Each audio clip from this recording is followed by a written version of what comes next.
With this, I would now like you to welcome with a roaring applause Shruti Pandit, Proximate Objectives. Proximate Objectives.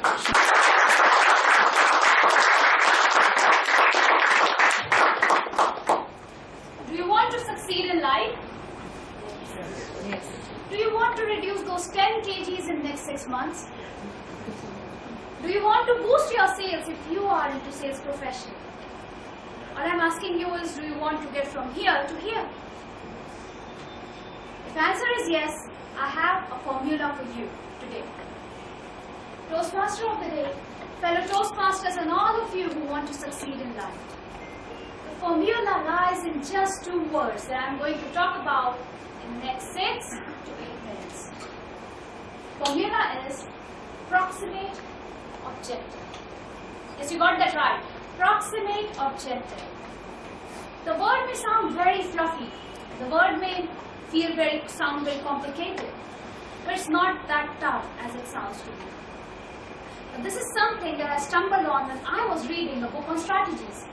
You should catch that, Good Strategy and Bad Strategy by Ronald Rumit. So in that there's a whole chapter on proximate objective. What do you mean by proximate objective? Are goals that are so achievable or that are so realistic that you can achieve them. Let me tell you in simple language. Let's say you have a goal of reducing 10 kg in next 6 months. That may sound very scary. Some of you may even give up before starting the goal. But how about reducing 500 grams in next week, by next week? Is it achievable? Can we achieve it? Let's say you have a goal of completing 42 kilometers in marathon by next year. Now sounds scary when you cannot even run 500 meters. But how about walking a kilometer next week? Is it achievable? Yes. Same applies with your life. Same applies with proximate objectives. Big goals that you can break down into small goals so they become achievable. They become realistic. They become focused. That's what proximate objectives are about.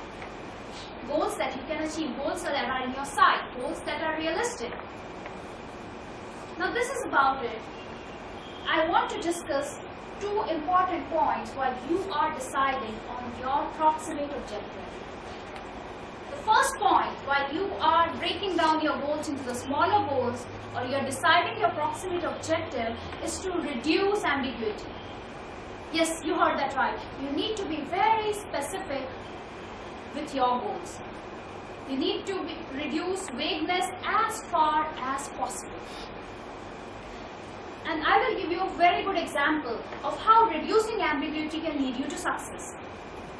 Now I'm sure that most of you must have watched Interstellar and hangover is still there.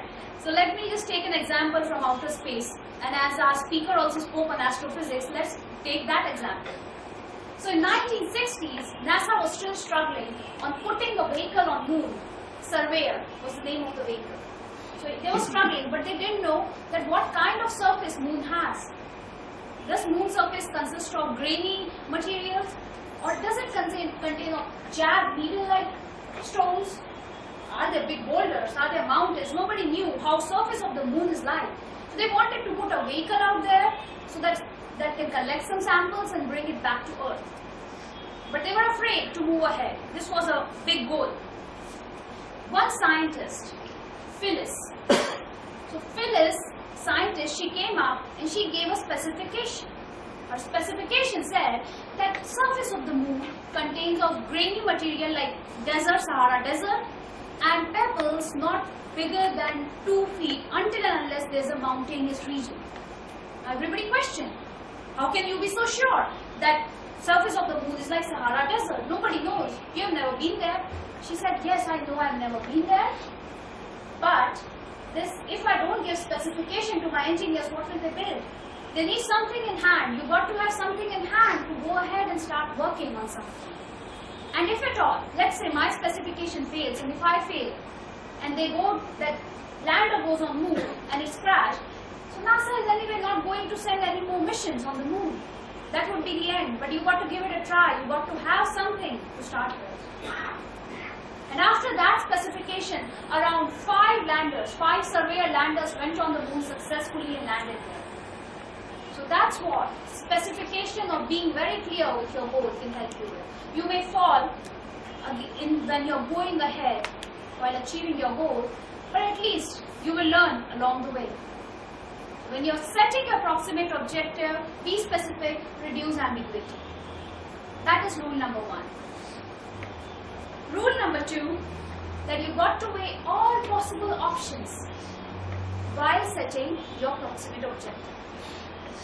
So for this, I will give you a very simple example.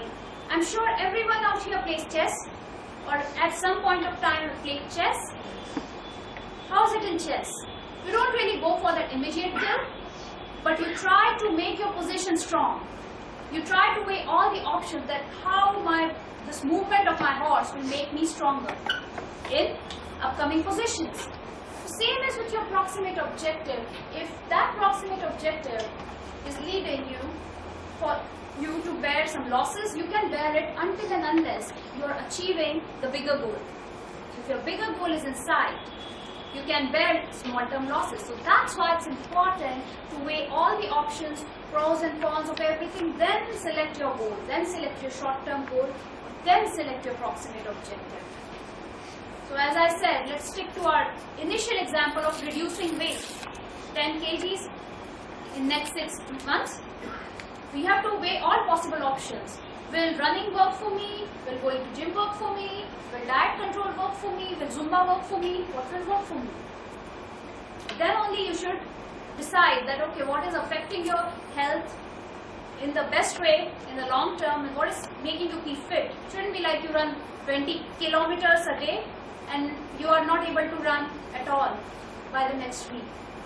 That's why you need to weigh all possible options and select the option that will give you maximum result, maximum benefits. So let me reiterate. We talked about approximate objectives, goals, smaller goals that are inside that you can achieve, that are very clear and focused. Secondly, we talked about reducing ambiguity and being very specific while deciding on your goals. And lastly, we talked about weighing all possible options that will lead you to your bigger goal, and then only selecting your approximate objective. So are you on your way of boosting your sales or reducing 10 kgs in next 6 months? Or running a marathon by next year? Yes. So approximate objectives are there for you. Go ahead and embrace success. Over to you, Toastmasters.